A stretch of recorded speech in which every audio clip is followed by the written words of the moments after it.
नहीं नहीं, ये पूछ रहे हैं, ये दिल्ली से आए हैं, इनसे इनको पूछ रहे हैं, ये सब पता है इनको, इसलिए पूछो सवाल। वो कह रहे हैं कि आप दलितों को प्रतिनिधित्व नहीं देना चाहते हैं, आपने उनको 1 महीने के लिए लटका के रखा, उसके बाद आपने उनको सम्मान नहीं किया। समाजवादी पार्टी से जो भी उन्होंने बात की, मैंने उसी समय आरएलडी से बात कर करके रामपुर मनिहारन वाली सीट छोड़ दी और साथ ही साथ गाजियाबाद भी सीट मैंने दी। 2 सीटें पूरी दे दी गई थी।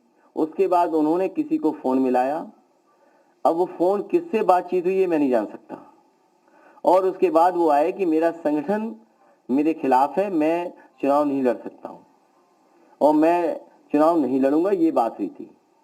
लेकिन अब वो फोन किसका था, किसकी साजिश थी, इसीलिए मैंने कहा कि आज के बाद अब समाजवादी पार्टी में दूसरे दलों को नहीं लिया जा सकता एक्सेप्ट वन।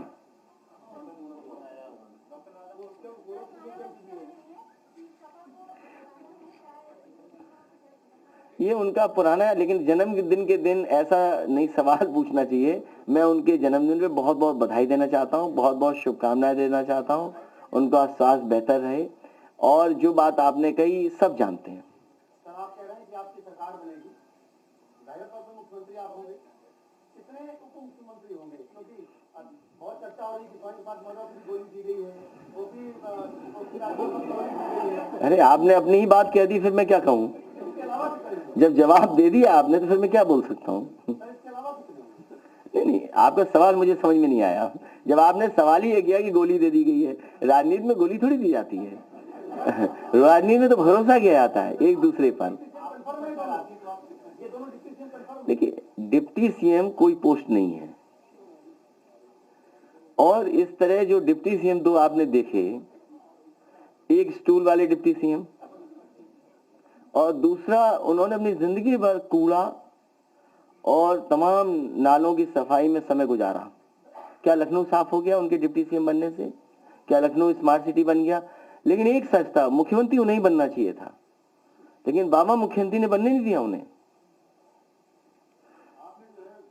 मैं कई मौकों पर कहा और सदन में भी मैंने उनसे कहा कि आपने कूड़ा और इसका जो जिम्मेदारी निभाई थी वो तक तो पूरी नहीं कर पाए, तो काहे के डिप्टी सीएम? फिर ये जो गोमती का किनारा है नदी, आप में से बहुत सारे लोग लखनऊ रहते हैं, 900 मीटर अगर जुड़ गया होता तो देश का सबसे बेहतरीन रिवर फ्रंट होता, और ये एग्जाम्पलरी काम किया था समाजवादियों ने।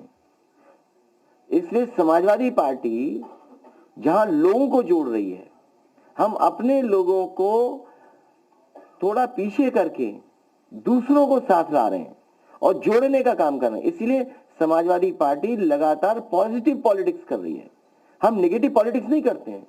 समाजवादी पार्टी प्रोग्रेसिव पॉलिटिक्स कर रही है। और ये जो लोग कह रहे हैं कि 80-20, ये वो लोग हैं जिन्होंने अपने 4.5 साल के कार्यकाल में बिजली के कारखाने का नाम नहीं रट पाए।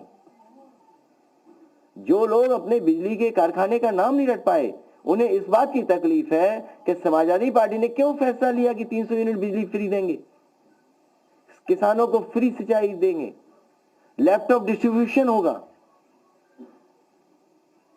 इसलिए समाजवादी पार्टी प्रोग्रेसिव पॉलिटिक्स और अपने प्रोग्रेसिव मैनिफेस्टो के साथ जनता के बीच में जाएगी। और जहां तक जोड़ने का सवाल है, समाजवादी पार्टी की कोशिश रहेगी कि हर वर्ग के लोगों को जोड़ें, हर वर्ग के लोगों को साथ लाएं, कम से कम दिखे कि हाँ समाजवादी पार्टी के साथ सब लोग खड़े हैं।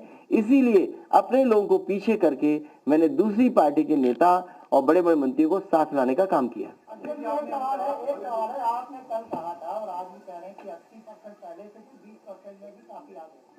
अभी एक उसी से जुड़ा हुआ मेरा सवाल है कि आपने कहा कि भारतीय जनता पार्टी किसी विधायक को नहीं देगी, मगर क्या भारतीय जनता पार्टी के गठबंधन में शामिल कोई दल आपसे जोड़ना चाहेगा? तो क्या अब आप गुंजाइश है? अब हमारे पास गुंजाइश नहीं है। अब हम चुनाव में चले गए हैं, A-B फॉर्म बढ़ चुके हैं, बहुत पार्टी आगे बढ़ चुकी है और बहुत त्याग किया है पार्टी की टिकटों को। बहुत पार्टी की टिकटों का मैंने त्याग किया है, तब जाकर के जोड़ पाए। इसलिए त्याग कर करके हम लोग उनको साथ लाने का काम कर रहे हैं। बहुत सी चीजों को भुला करके हम लोग साथ ला रहे हैं।